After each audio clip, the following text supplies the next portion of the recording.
Olá, você do Mecânico Online, tudo bem? Oportunidade de falar sobre veículos elétricos, lançamento do Peugeot E 2008. A gente acompanha as novidades falando aqui com o Felipe. Felipe, como é que está a estratégia da Peugeot aqui para o mercado brasileiro, trazendo mais um veículo elétrico?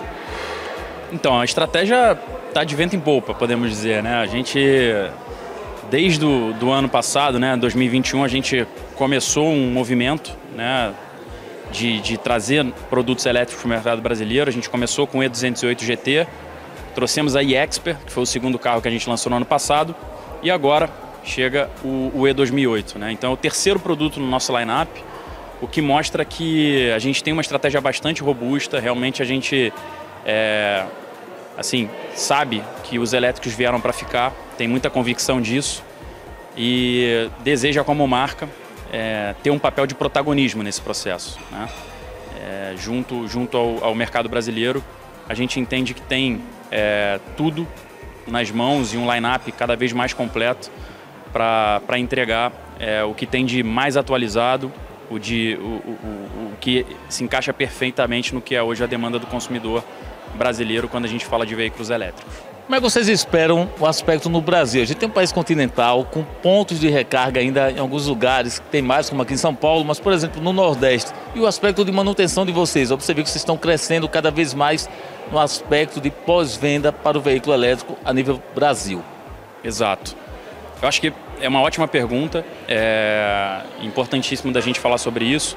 E eu acho que ela tem uma resposta em algumas frentes, assim. A primeira frente é a ampliação da rede de concessionários, né? Então, a gente, quando fala em território nacional, em todas as regiões do Brasil, a gente tem agora para o ano de 2023 uma expansão bem robusta e concreta, chegando até 35 pontos de venda nos principais centros aí do Brasil. Isso é um ponto, né? A capilaridade de rede. O outro ponto é o dia a dia da utilização de um carro elétrico. Que eu acho que aqui a gente tem um ponto muito interessante desse lançamento, que eu digo, a gente está lançando mais que um carro, a gente está lançando um carro junto com um ecossistema de soluções, onde a gente encontrou, obviamente, cada um dentro de sua especialidade, parceiros que pudessem cobrir toda a jornada do cliente, né? Reduzindo os pontos de fricção desse consumidor e até desmistificando alguns pontos que, né, para muitos ainda podem ser pontos de dúvida. Então, na parte de carregamento, a gente tem desde soluções, por exemplo, de aluguel de carregador para você colocar na sua casa, em vez da aquisição. A gente tem, junto com o Kart, que é o nosso parceiro, a possibilidade de, na tela do carro, você conseguir identificar qual é o posto de carregamento mais próximo. A gente tem a possibilidade de vocês instalar na sua casa uma solução de carregamento 100% sustentável, com placas fotovoltaicas e tudo mais, tudo isso através de parceiros, né? E tudo isso para a gente ter um leque de soluções e cada consumidor identificar para ele o que faz mais sentido dentro da jornada dele, de utilização, o período que ele usa o carro, a distância que ele percorre, ou seja, tem todo um ecossistema montado para a gente atender o cliente da melhor forma. E um ponto importante que você citou é a parte do pós-vendas, que também para muitas pessoas hoje ainda é um ponto de dúvida. Dentro do preço do carro, a gente lançou o carro a R$ 259.990, um preço super competitivo, e incluído nesse preço a gente tem as 5 primeiras revisões. Então o cliente de fato não tem, vamos dizer assim, dor de cabeça, né, com custos de manutenção e coisas do tipo. Quer dizer, está tudo incluído dentro desse valor, para a gente justamente passar todo o nível de tranquilidade o máximo possível para o nosso consumidor. Perfeito. Então, para você que fica pensando que o carro elétrico é algo do futuro, ele já é uma realidade, já está aqui presente.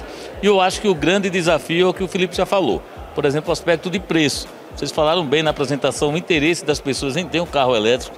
Quem tem a oportunidade de dirigir, de andar no carro elétrico, sabe o quanto ele é bom, a entrega de performance, de potência, de torque. Mas em outros países a gente observa que o governo tem um incentivo, tem uma política de ajudar até a reduzir as emissões. Como que vocês visualizam a tornar o carro elétrico acessível? Que ele vai ter, esse é o desafio de tornar o carro elétrico aqui no Brasil acessível. Como é que vocês, como marca, estão trabalhando ou visualizam que podemos ter um cenário aí mais positivo para o veículo elétrico aqui no Brasil, no aspecto econômico, de se tornar viável comparando com o veículo a combustão? Não, excelente pergunta. Eu acho que a gente, como marca, a gente tem que sempre buscar os caminhos que estão sob o nosso controle, né? Independente do cenário externo, governamental, que a gente sabe que existem diferenças entre o Brasil e alguns outros países do mundo, mas a gente tem que sempre estar focado nisso e encontrar as soluções possíveis.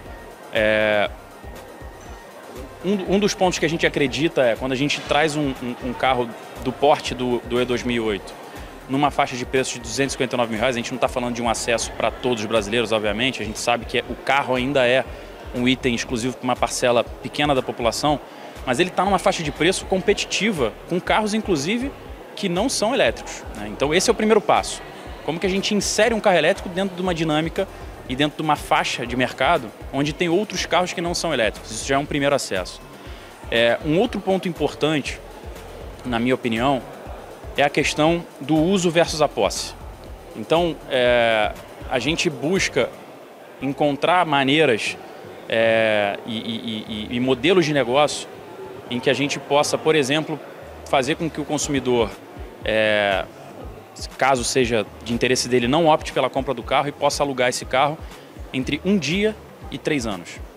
Um intervalo, né, enorme, né, com todas as possibilidades para o cliente, com valores bastante acessíveis, inclusive no valor diário de aluguel, quando a gente compara com carros tradicionais que a gente vê hoje disponíveis no mercado para os clientes alugarem.